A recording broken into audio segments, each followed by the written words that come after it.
Hello team, welcome back to our nutrition education discussion. This is our third week of videos. If you've not watched the first 2 weeks, I would recommend looking back at those. In those videos we discuss finding your why, both objectively, like what actual benefit it will give you, and subjectively, how will that make you feel, is that important to you? If you have a strong why, then when we start to look at the what, then we're going to set ourselves up really well for success, because when we run into a wall with what we're eating, if we have that strong why and a good reason, we can keep going through. Whereas if we're not rooted in something that's important to us and we believe in, then that can be a little harder to make good decisions at that point. So I would check those out, have a think about that. That's the low-hanging fruit for this discussion. So this week we're going to speak about the what. Below this video you'll see an image which has the words that I'm about to say on it. So if you miss it, you can check it below. But our nutrition prescription or recommendation begins by looking at what food to eat, and that recommendation is to eat meat and vegetables, nuts and seeds, some fruit, a little starch and no sugar. So today we're going to look at this as like a blanket idea.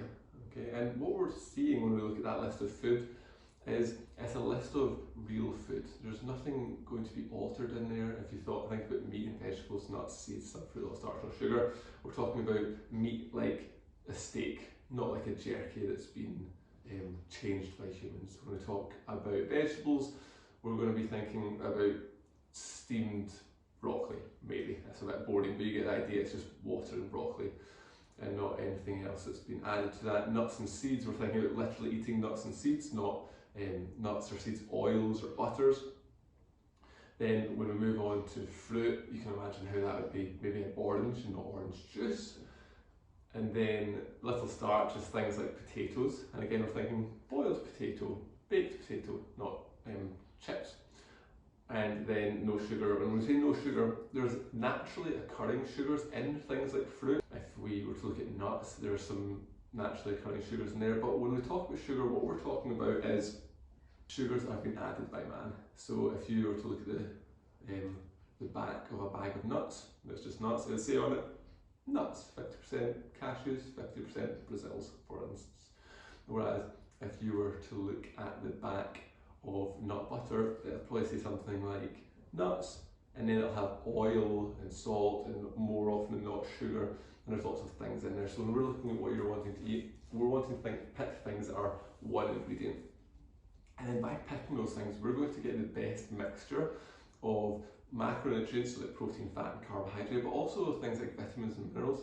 They're all going to be present in their natural form in whole foods, and it's going to be better for your body for you to get them from there. Not to mention the volume of those things that are in there, and they come with fibre, often if it's vegetables and things like that, so that can be super beneficial too. So what we're going to do is, if you look at that list, you probably already know, if you had some meat, vegetables, nuts and seeds over to this side, and you had some like a pre-made meal over this side, you could look at those two and you'd naturally know which one is more natural and better for you. Your thought experiment for this week is to read this list and then just think about how that compares to what you currently eat. Meat, vegetables, nuts and seeds, some fruit, little starch and no sugar.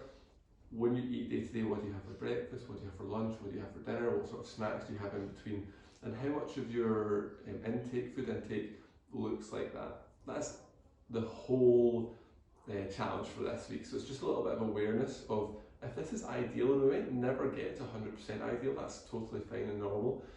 But if this is ideal, what parts of what you're currently doing are that awesome, and what parts are not quite there yet? Have a little think about that, gang. Have a little read of the list if you've forgotten it at all. Think about that as a broad concept of how whole natural sources are going to be better for you. Okay, on 3 team, 1, 2,